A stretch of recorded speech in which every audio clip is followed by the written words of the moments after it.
What's up, TikTok? Back again with another bike. This is an LTZ400. We got the valve cover off. What we're going to be doing is a valve adjustment on this. To get the valve cover off, all it is these 3 Allen key bolts. That's why I didn't go into it. To get to this, the only things that need to come off are 3 plastics. It's this middle plastic here, plastic there, and the tank. After you get those 3 things off, you unscrew, pull your spark plug, and you're in there. And what we're going to do now is take off this.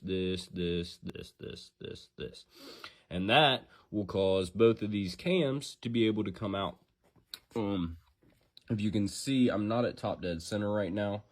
Before I do this, I will be at top dead center, but before I even get to top dead center, I'm going to show you how to do that.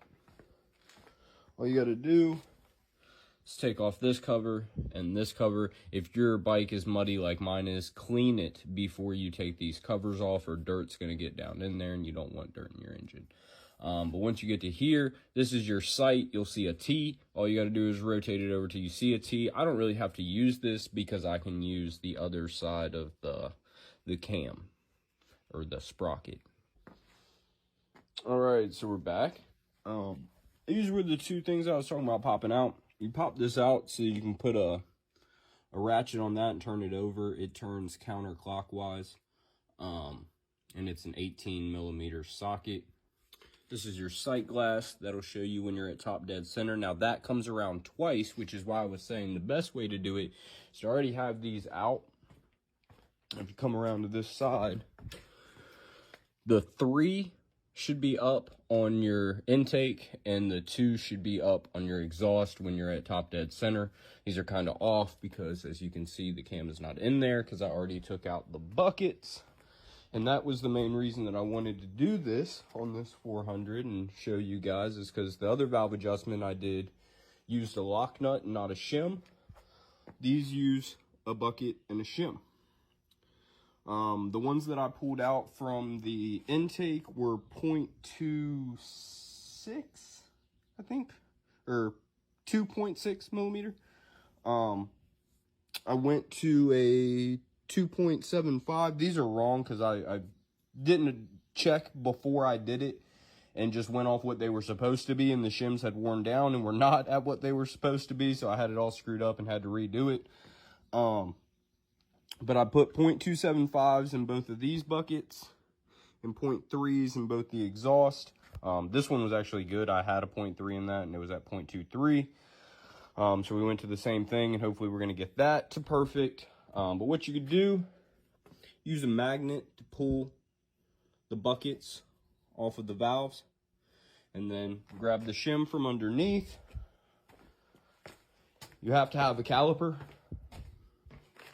You're going to take the caliper, measure your shim in between the gap, and then do some math to figure out what millimeter you need to be at, and you have to have a shim kit. We're going to put these new shims in. We'll make sure the cams are still at top dead center, rotate it over one time, check it with the feeler gauge. If everything's all good, we're going to put it back together. All right, so we got everything back in there, looking nice and crispy. We're about to rotate it over and check it with the feeler gauges. 2 things I wanted to talk about. When you're taking these off, make sure you zip tie one to the frame so this can't fall down into the block. And then also, I like to put 2 really tight zip ties, make sure the chain doesn't come off, and that way I don't have to find top dead center again. If your chain does come off, it's 15 spaces, or 15 of these little holes from here to here. As long as you have that, you're good. But I'm gonna cut these off, and once I get all these cut off, then we'll come back, we'll rotate it over and check the clearance. So we're gonna rotate it over. Got those zip ties cut off, and we're going to pass this T 2 times. Should be close to the first. There's the first one. No. Come back. right. Let's check it on the other side.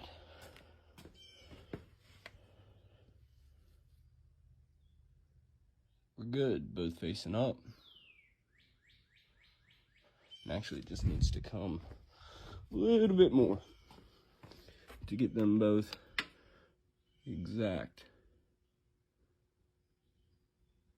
Yeah, that's probably good right there. Now we're gonna take our handy dandy feeler gauges, which I have sitting right here. And we're gonna check underneath these buckets to make sure we have the right clearance. These should be, the intake should be 0.1 to 0.2 millimeter. This should be 0.2 to 0.3 millimeter. And I usually like to have them somewhere in the middle. Closer to the bottom end of that, you're gonna get more power, but you're gonna be doing this more often.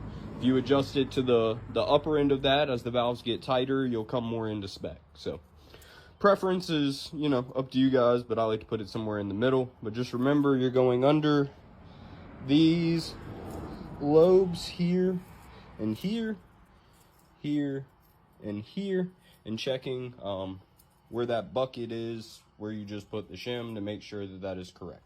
All right. Launching.